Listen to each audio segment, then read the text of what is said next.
অতি শিগগির আমাদের নেতা জনাব তারেক রহমান বাংলাদেশে প্রত্যাবর্তন করবেন।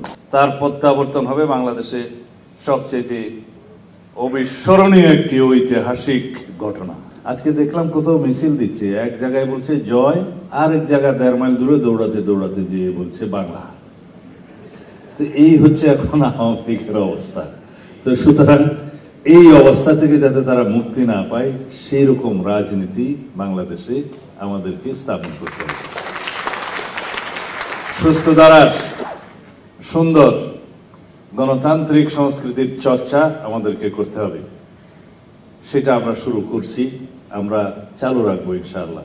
প্রতিষ্ঠাবার্ষিকীর এই সময় আপনারা দেখেছেন আমরা জনদুর্ভোগ হয় সেরকম কোনো কর্মসূচি নেইনি, অথচ আগে আমরা র্যালি, সমাবেশ, মিছিল এগুলো করে রাস্তায় দুর্ভোগ সৃষ্টি হতো, সেটা জনগণ পছন্দ করছে না। সুতরাং জনমতের সাথে মিলিয়ে আমাদেরকে সাংস্কৃতিক পরিবর্তন আনতে হয়েছে রাজনীতিতে।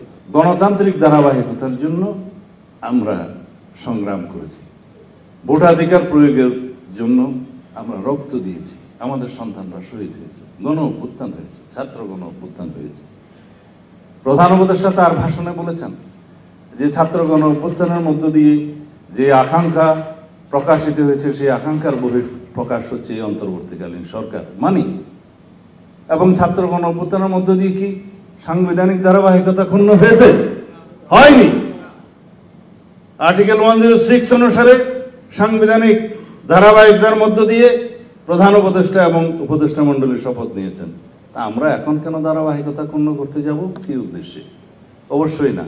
এই জাতিকে অতি শিগগির একটি নির্বাচনের মধ্য দিয়ে রাজনৈতিক সরকার প্রতিষ্ঠা করতে হবে, কনস্টিটিউশনাল সংসদীয় একটি সরকার প্রতিষ্ঠা করতে হবে, যার মধ্য দিয়ে এই জাতির শহীদের আকাঙ্ক্ষার প্রত্যাশা সবকিছু পূরণ করতে হবে।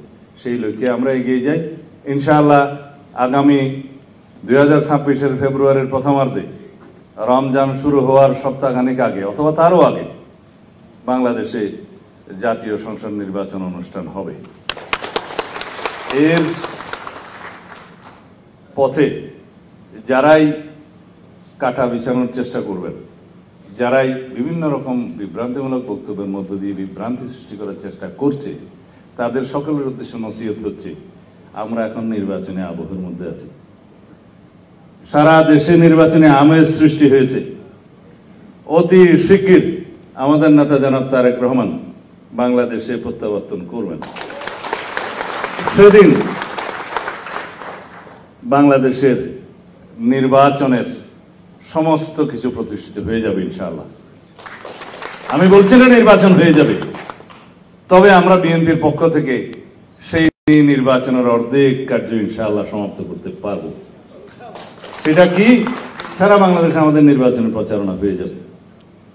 নির্বাচনের একটা অবিচ্ছেদ্য অংশ হচ্ছে প্রচারণা, তো সেই প্রচারণা আমাদের অর্ধেক সেদিন হয়ে যাবে ইনশাআল্লাহ। তার প্রত্যাবর্তন হবে বাংলাদেশে সবচেয়ে অবিস্মরণীয় একটি ঐতিহাসিক ঘটনা।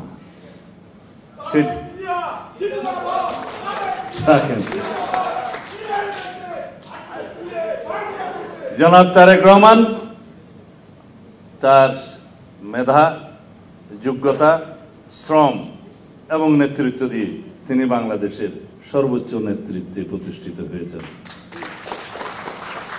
আমরা আমাদের নেতার সাথে আন্দোলন, সন্ত্রাসীবাদ বিরোধী আন্দোলন সংগ্রামে ঘনিষ্ঠভাবে কাজ করতে যেয়ে আমরা যে পরিপক্কতা ওনার মধ্যে দেখেছি, এই জাতি ইনশাআল্লাহ তার নেতৃত্বে অনেক দূরে গিয়ে যায়। সেদিনের প্রত্যাশায়